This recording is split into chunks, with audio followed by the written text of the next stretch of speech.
Thanks for tuning in. There's a lot of injustice and unrighteousness going on in our nation behind the scenes. There's a war going on. You're not hearing about it. If you're watching the mainstream media, I'm telling you right now, you're not hearing about it. You're hearing about a lot of other stuff that's producing a lot of emotions and fear. But you're not hearing about the things that they don't want you to hear about. Now you can find out the truth by searching other media sites, but if you're watching the mainstream media, you're not going to hear about the unrighteousness and the injustice that's happening, even, yes, in our electoral process. We need, as a church, now to focus on what is right and pray and petition heaven. It's not a time to just be aloof. And yet, the world system is doing everything they can to keep people ignorant of what's going on.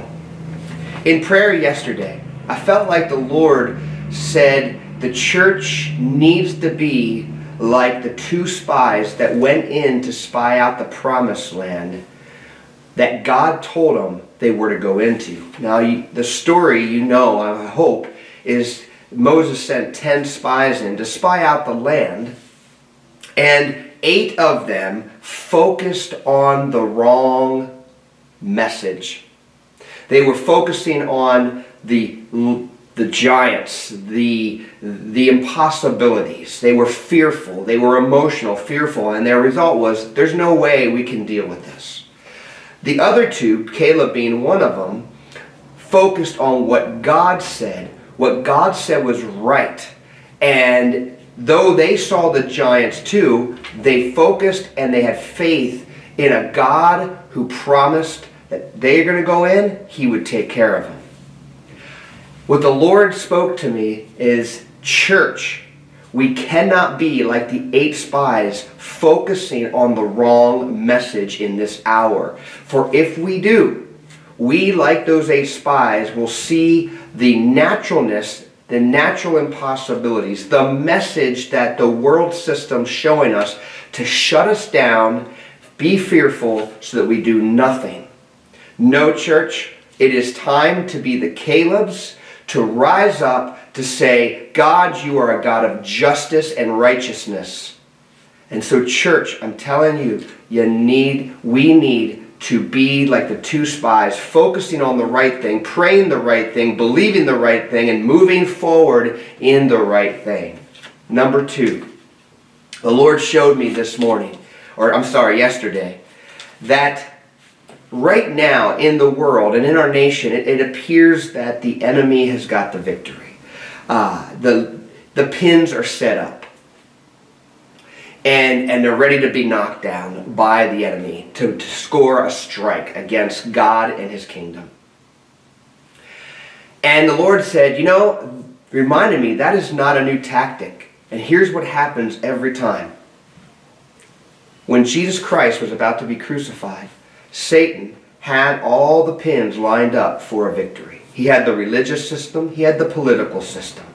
And everything was lined up. And the day that Jesus got crucified, He celebrated a victory. Everything appeared. Even the disciples were dismayed. They didn't understand. However, what the devil never thinks about is the kingdom that he has no control over, and that's the kingdom of heaven. On the 3rd day, you know the story. God, by the power of His Holy Spirit, resurrected Jesus Christ's life from dead to alive. And so the pins that were supposed to be knocked over for victory for the devil got turned around, and God knocked over the pins in the devil and the world system. And I'm telling you, church, in this hour, it is not a time to focus on the wrong message. It is not a time to be fearful.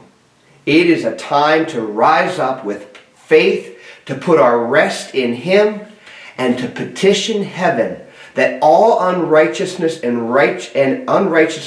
injustice in our nation is exposed and dealt with righteously. Oh, church, don't slumber and don't lose your vision and your focus.